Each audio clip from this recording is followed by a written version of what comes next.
New York, an Amtrak passenger train derailed on a bridge over a major highway in Washington state on Monday morning, sending part of the train crashing down onto Interstate 5 and killing several passengers, authorities said. The Associated Press, citing an unnamed U.S. official, reported that at least 6 people were killed in the crash. Washington Governor Jay Lee has called a state of emergency in response to the derailment. Pierce County Sheriff spokesman Ed Troyer told news media that there were fatalities on the train and that motorists had been injured, but not killed.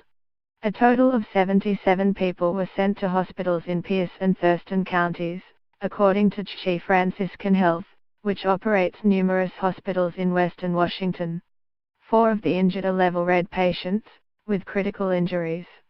Amtrak passenger Chris Kynes told local news outlet KIRO 7 that passengers were forced to kick out train windows in order to escape, because emergency doors were not functioning properly following the derailment. "We had just passed the city of DuPont and it seemed like we were going around a curve," Kynes said. "All of a sudden, we felt this rocking and creaking noise, and it felt like we were heading down a hill. The next thing we know, we're being slammed into the front of our seats. Windows are breaking, we stop, and there's water gushing out of the train.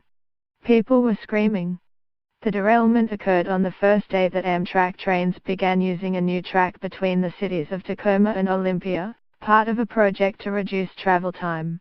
The new route takes trains along Interstate 5, eliminating a major choke point for passenger trains in Tacoma and allowing trains to reach speeds of 127 km/h, the department has said.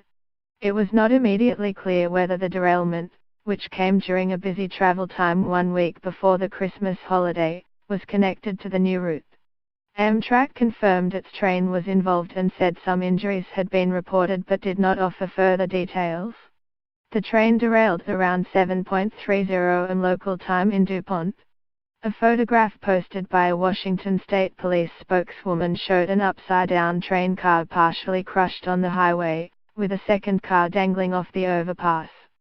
About 70 people were aboard the train, local news media reported, citing the state transportation department. Authorities warned drivers to avoid the area, and the southbound lanes remained closed. "Thank you to the first responders on the scene. We're praying for everyone on board the train, and ask everyone to hold them in your thoughts," Washington Governor Jay Lee wrote in a Twitter message. The train had been scheduled to leave Seattle at 6 a.m. and arrive in Portland, Oregon, at 9:20 am, according to an Amtrak timetable. Monday was the first day that Amtrak offered a 6 a.m. departure on its Amtrak Cascades line as part of the rerouting project. The mayor of one of the towns through which the rerouted trains travel warned earlier this month that the high-speed trains were dangerously close to cars and pedestrians. "Come back when there is that accident, and try to justify not putting in those safety enhancements, or you can go back now and advocate for the money to do it, because this project was never needed and endangers our citizens," Lakewood Mayor Don Anderson told transportation officials in early December, according to Seattle's KOMO News.